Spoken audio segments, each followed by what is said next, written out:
up, guys? I'm Zeta Man Cub, and you're watching Not Your Average Bear. And we got some news today. Or was it yesterday? I think it was today. I got it today, so you know. So it might not be breaking news. But, so DC news, obviously. I'm wearing the hat. I don't wear this all the time. I might be somewhat of a fanboy, but I'm not that much of a fanboy, okay? So, Danny Elfman. Yes. Person who did the score on, who did wonderful, fantastic, epic, might as well say legendary scores of our favorites like Batman '89. I think that pretty much goes over to Batman Returns. I don't know if that's official, which pretty much inspired Batman the Animated Series. Might as well say that. The Flash TV show, you know, stuff like that. Beetlejuice. Don't really remember that movie much, but I remember the cartoon. All right. Nightmare Before Christmas. All that stuff. Danny Elfman. Oh, and Spider-Man. 2002 Spider-Man. Stuff like that. You know, some of your favorites from the past and stuff like that. And some currently, too-ish. Oh, yeah. Avengers, the second one. Yeah, that one. So him, he has been announced to be replacing...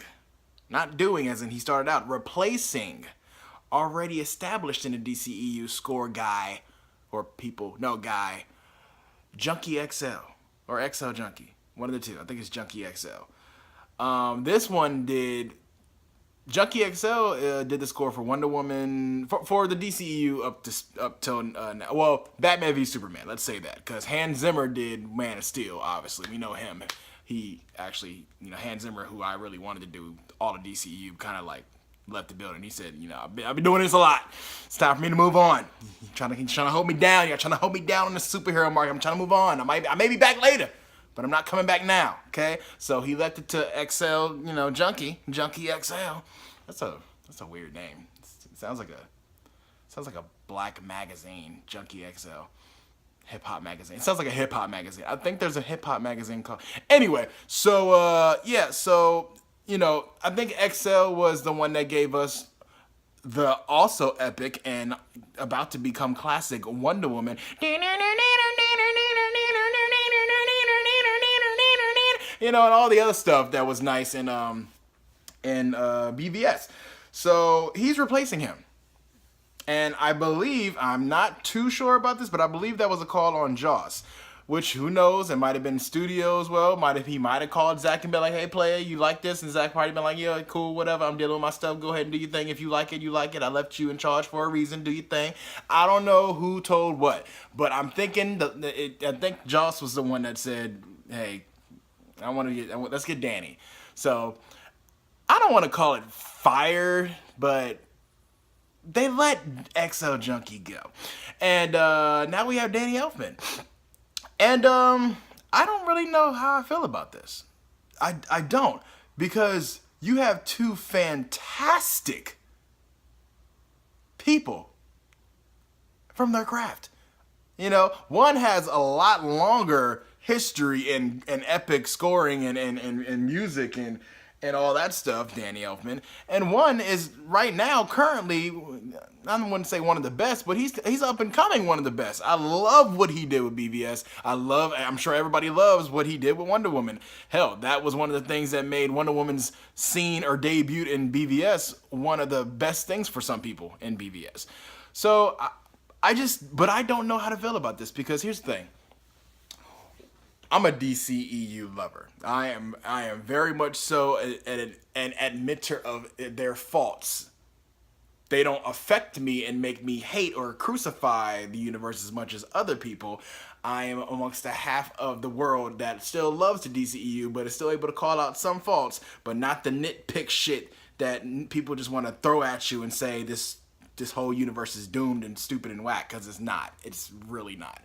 We have faults like other... DCEU has faults like other studios have faults and other universes have faults, but they're not called out as much for whatever reason, I don't know. But I will say one of the top 3 things that everybody across the globe they have to admit. DCEU has one of the greatest scores around in only 4 movies. If you don't want to admit it, fine. I'm going to say it for you, motherfuckers. DCEU has one of the best scores around. Hans Zimmer, what he did with Man of Steel, fantastic. It's fantastic. Y'all looking for hope and emotion and all that stuff that y'all claim y'all not getting from Henry Cavill or that movie period or BVS. You get it from the score. I tell you that much. Look at the score. If you ain't getting it from the story or the characters, you're damn sure getting it from the score. Just listen to it. It's even I've even heard some of the most critically negative motherfuckers who hate Man of Steel. They will say the score is emotional. From Man of Steel, BVS, I wouldn't say Suicide Squad. Did they have a score? No, they had a soundtrack. And now Wonder Woman. And I've said in my Wonder Woman review that I think that was like the top 3 reasons why I love that movie so much and why I can't decipher whether it's above or on the same scale as Man of Steel. The soundtrack and the score really elevated that movie more than it already was elevated. Down to the trench scene with the no man's land, everything about that. It's the same thing with Man of Steel, and it's the same thing with BVS. The scores matter. Scores do matter. They really do matter, and they really have a big deal with this universe. So I say that to say Danny Elfman is almost a genius in his craft. I love it. I love some of his stuff. I love most, and the movies that I actually watched, Batman Returns. I didn't see The Flash. I've never seen the TV show back then. I saw the costume. He's buff as shit. You know, I think Dawson's Creek's daddy. All right, and you know the dad off of Flash now. Yeah. But you know, I never seen the show. Beetlejuice I've seen once. Don't remember. I remember the cartoon theme song. I don't remember, his score. Nightmare on Elm Street I've seen a bunch of times. And Spider-Man I've seen a bunch of times. He has epic ass music. I don't remember Age of Ultron because I only seen that twice. But my thing is, XL Junkie is already established with this universe. So we all know that Joss Whedon has been brought on even before the tragedy, I believe I'm getting that correct. Before the tragedy that Zack Snyder and his family is going through with his daughter and all that stuff, I believe he was already talking. The studio WB there was already talking to Joss, because Joss is already in there and like booty hair, bitch. He was talking about Batgirl, and he's doing Batgirl, but now he in there like booty hair, bitch. So they're already talking to Joss anyway. So I've heard that he already made a couple like, hey, here's some suggestions or whatever. Here, let me write you a little something, kind of edge out, give it some, here's Zach. So, but then the tragedy happened, and Zach's like, I gotta go. I gotta handle business, which rightfully so. So he gave it to Joss, the studio, and everybody, gave it to Joss, not to take over, not to totally make it a Joss movie, but to, like some people are trying to say, like it's going to be Joss's movie or whatever. It's going to, no, he gave it to Joss to smooth out some stuff, reshoots, not reshoot the movie. He has some extra scenes to put in some little puzzle pieces that are kind of sort of missing, merge it together. You know what I'm saying? That's it. I don't know what the fuck this is. This is a dance back in the 90s or something. But that's what he's doing. But this right here makes me not nervous, but it's not like I think, oh, Justice League's gonna suck now, or Justice League's gonna be so different from Zack's vision, because that's what the studio said it was gonna be. The studio and Zack himself said it's still Zack's vision.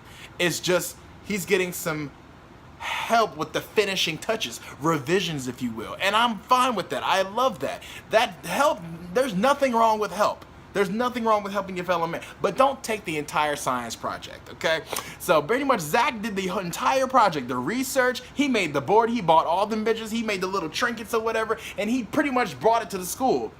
But then the day before presentation, he got his boy, Joss, to pretty much say, hey, could you look over this project that I pretty much did and see if you can add a little something, maybe some color to it or something like that? And that's it. But this seems like, I don't know. This seems weird. No, not weird, but Danny Elfman stuff seems so different than XL Junkie stuff that he's given to us so far.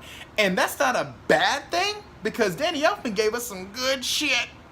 All right, he gave us some good stuff. Okay, matter of fact, I'm gonna play a couple of his stuff right now, and the nostalgia and the good feeling and every great thing is gonna come back to me, and I know it. But I already know. I know what type of stuff Danny Elfman does, and I know the other stuff that XL Junkie does, and I love them both. But XL Junkie is already established.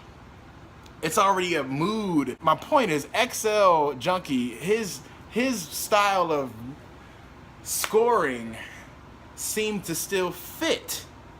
The Wonder Woman theme, the Batman, you know, it seemed more epic and I don't know how to, because I'm not an instrument guy, but I know what I hear in my head, but I can't really say it because I'm not too. I mean, I played the trombone when I was little for like 4 years, and I was a shit bitch, you know what I'm saying? Like, okay, but I can't really explain it. But you just have to listen to BVS and even Hans Zimmerman, because that's XL Junkie or whatever said that was Hans Zimmer is his like idol or whatever, or that's his mentor, if you will, and you can hear it in his music. I would love to still hear that in Justice League to finalize, to close out Zack Snyder's whole vision, because this whole thing, Man of Steel, BVS, part of Wonder Woman, and Justice League is his whole vision. This is his shit. This is his trilogy or quadrilogy. I would love to hear that. And so Danny Elfman, while is a great, fantastic legend scorer, I don't know if I hope it doesn't scream Joss came in, did his thing, this is an Avengers movie. Okay? But if this is the direction that Zack was going insta-way to finish his trilogy, quadrilogy, or whatever, to where he did say it was going to get more hopeful and brighter insta-way, and that happens to be more Danny's world, okay, I just need you to know that this is still a part of Man of Steel, BVS, and Suicide Squad, and Wonder Woman, and just close it out and not just jump to something else. You know, we can save Danny for Aquaman or Flash or something like that. But we have him. I love that we have him, because if you're going to replace XL and Zimmerman, I mean, Danny Elfman, his shit is the shit, okay? But it just seems really, it's a little nerve-wracking a little bit, because it's like, Joss, are you taking this shit over? Bitch, when you present this shit, are you going to give Zack the credit, bitch? Are you going to say, hey, this project screams Joss? You know, I love you, Joss, bitch. You know I love Buffy is my favorite TV show drama of all time. I kid you not, okay? All fucking time. I love you, Joss. I love what you do with your writing. But there's a time and a place. So I'll tell you what. Let's compare. Let's just compare. I'm gonna give you some Hans, a little bit of Hans, and I'm gonna give you a little bit of Danny. I love both. I'm not saying one's better than the other. I'm just saying listen to the difference. And if you feel the tone is shifting this way, I just feel, I hope that it's appropriate and not just, hey, I'm Joss Whedon and I'm just gonna turn this shit into mine, bitch.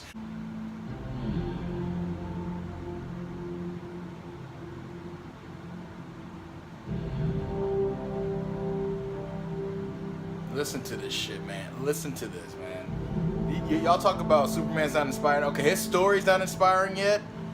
Like, he's not the Superman that y'all want yet, because it's not a part of his story arc yet. But listen to this. This is inspiring.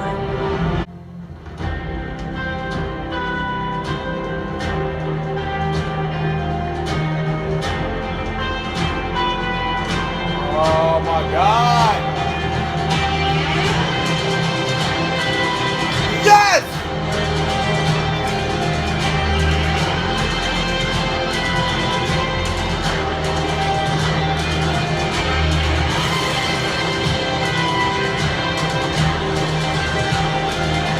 Listen to that! Listen to it!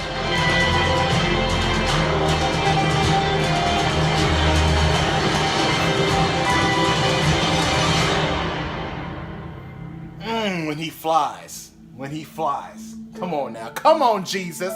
Come on, Black Jesus!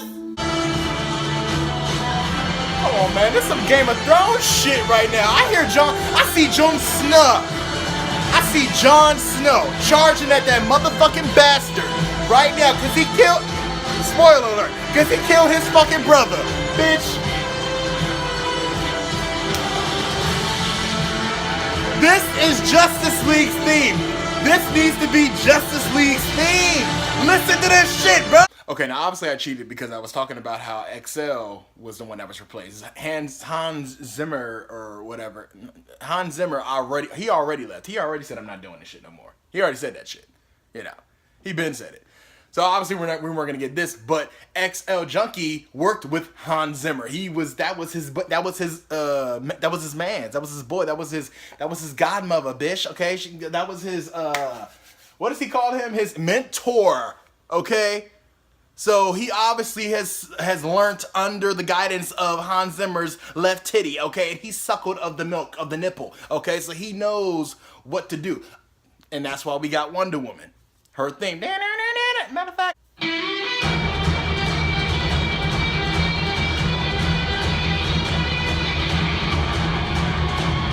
Come on, bitch. Come on, bitch. Come on. When she landed on BVS. Come on now, bitch.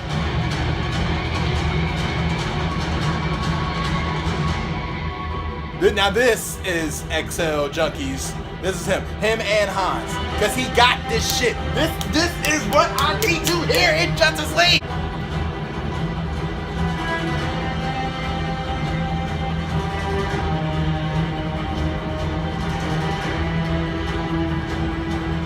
Now I believe this one's called "Do You Bleed?" So I'm thinking this is the scene with the Batmobile and him and Batman trying to get the kryptonite back from the villains before he gets to Lex Luthor, before he's interrupted by Superman's leg or whatever. Now I know y'all hated this scene. A lot of y'all like to complain because the Batman doesn't kill. He's killing everybody. You just machine gun that guy.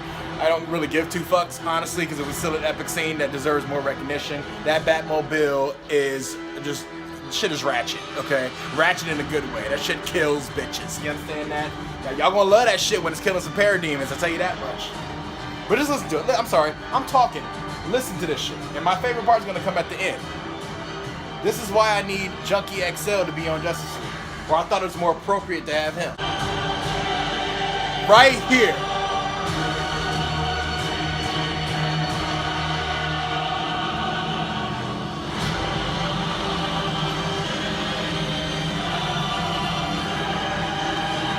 Oh, that's when he hit Superman's leg. Alright, now we're listening to some Danny Elfman. Again, I'm not against the man. I love the man's work. I just want to compare the two. So we about to go back to nostalgia right now. This is 1989, bitch. I think I was one. It don't matter. Oh. Listen to it.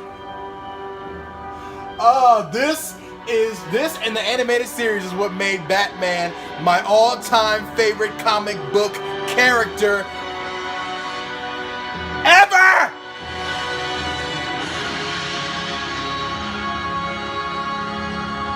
Come on now.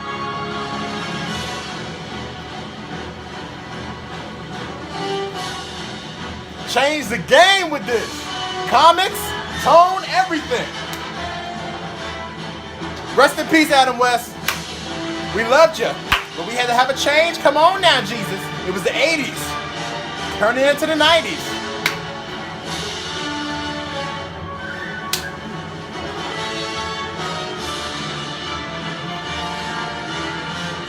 You can hear this in Batman Returns, and obviously Batman the animated series got inspired. The intro got inspired by this. It was the whole theme, even the cartoon, man.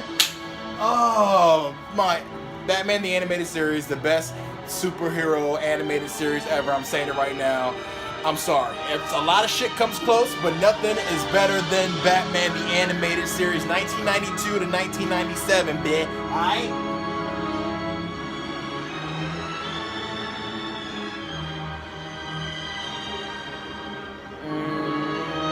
Alright, Danny, okay, because you're making me rethink, like, bitch, if you can give me this shit, you can give me something in Justice League. He can give me something in Justice League. I still wanted to be XL Junkie or Hans Zimmerman, but I trust him. I'm just a little worried. This better not be a Joss Whedon movie. It's still Zack featuring Joss a little bit.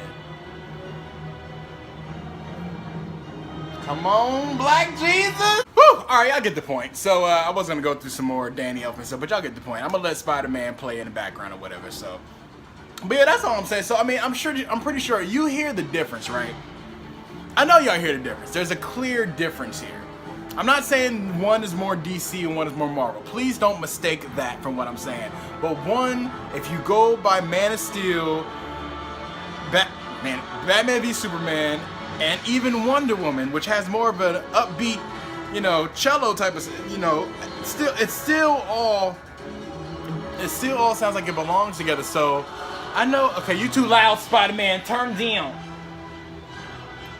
Or whatever. He's so rude back there crawling up against my shoulder. Look at him.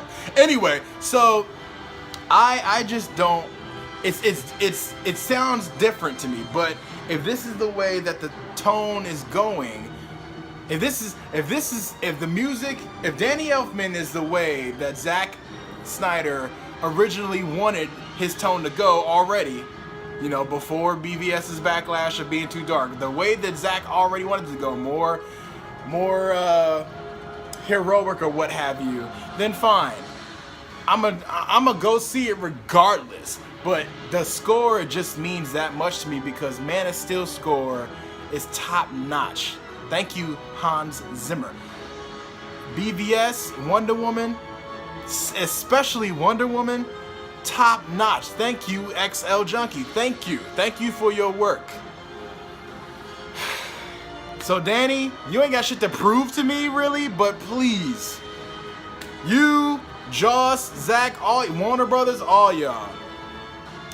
I know that this is supposed to transition into something better, brighter, hopeful for Justice League, but let's not turn it completely into a Joss Whedon Justice League movie. This is still Zack's movie with some help from the greatest Joss. So that's all I'm saying. That's all I'm saying. I'm in there like booty hair regardless. I don't give a fuck. It just worried me a little bit, but I'm seeing it anyway, and I'll make my final judgment when the motherfucking movie come out, and I can't wait. November 17th, bitch. Who is ready? Are y'all ready? Cause I'm ready, bitch. I swear, oh God, I'm ready. Yes! Justice League, Justice League, Justice League, Justice League, Justice League, Justice League, Justice League. If you enjoyed yourself at the Clubhouse tonight, subscribe, like, and hit that bell button, alright? Please leave your comments down below and do not forget to share, and I will see y'all next time on Not Your Average Bear.